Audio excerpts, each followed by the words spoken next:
Olá, meu caro amigo e seguidor.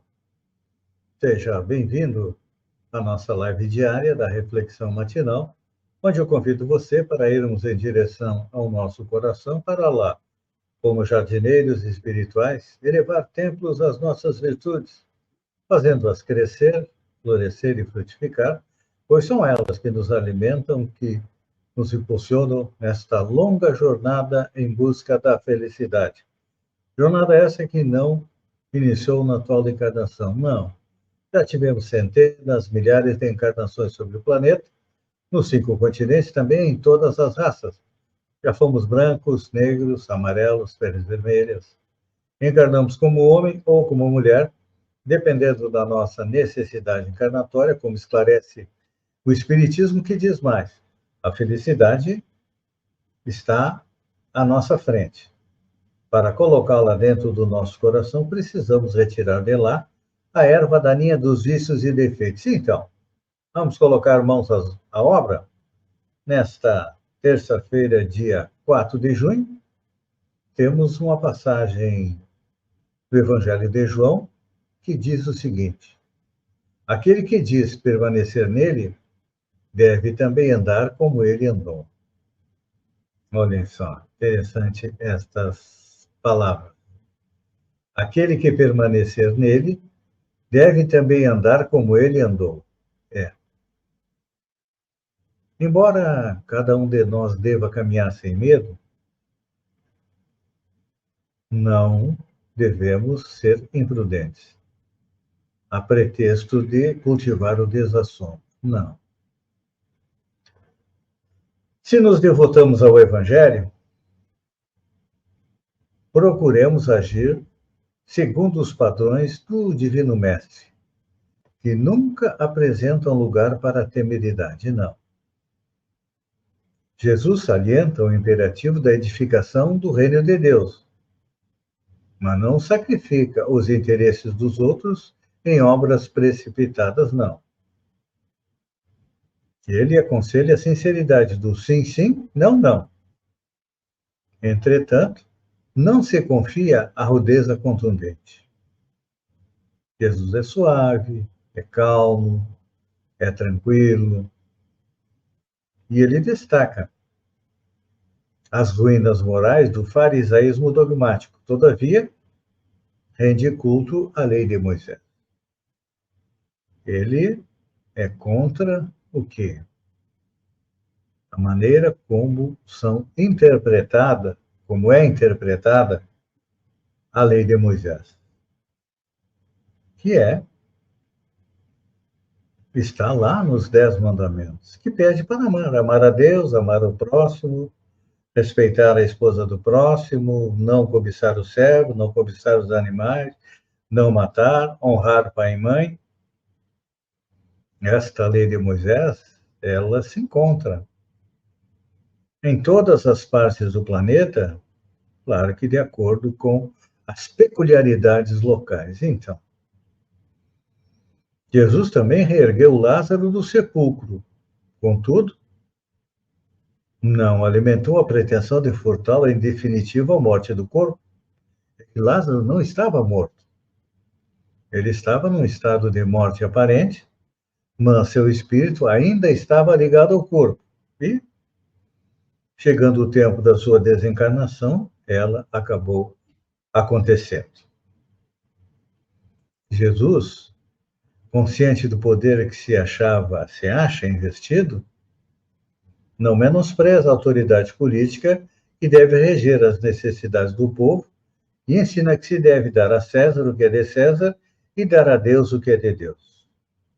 Então, aqui ele mostra: devemos respeitar as duas leis, a lei humana e a lei divina.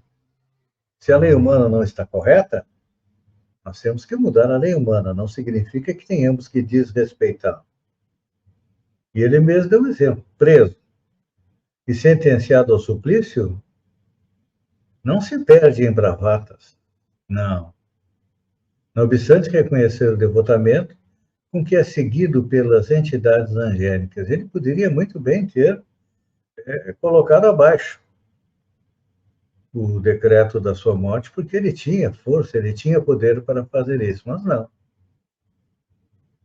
Respeitou a lei humana e nos dá um belo exemplo para todos nós. E nós, quantas vezes desrespeitamos a lei humana? Nós somos mestres em burlar a lei, não somos? É burlar a lei da fila, burlar a lei do imposto de renda. Sempre estamos dando um jeitinho de utilizar a lei ao nosso favor. Jesus não. A respeitou por inteiro. Então, devemos atender ao modelo divino que não devemos esquecer, desempenhando a nossa tarefa com lealdade e coragem. Mas evitemos o arrojo desnecessário que vale por leviandade perigosa. Nós temos que desempenhar a nossa tarefa. Tarefa nós temos. Nós temos a tarefa da nossa evolução. É nos transformar em espíritos melhores. E só vamos fazer isso a partir do momento em que colocarmos em prática as leis divinas. Porque conhecer, nós já as conhecemos. Porque a lei divina, tudo que é certo, tudo que é errado, está lá dentro da nossa consciência. Só que muitas vezes a gente esquece a nossa consciência e age de acordo com o nosso interesse, então. É importante lembrar, como disse Jesus, o coração medroso congela o trabalho. O coração temerário incendeia qualquer serviço, arrasando. Então, vamos buscar o equilíbrio. Nem 8 nem 80. Vamos ficar na média, 40, 44 aproximadamente, é uma maneira de dizer, porque o equilíbrio com Jesus é fugir naturalmente ao extremismo, que é sempre um escuro sinal da desarmonia ou da violência, da perturbação ou da morte. Estamos vivendo tempos difíceis, não estamos? Vivemos em meio aos extremos hoje em dia. Na política, o seu é extrema-direita, extrema-esquerda, quem está no centro é desprezado porque é considerado medroso. Nas outras coisas da vida, também. Então, vamos seguir o exemplo de Jesus?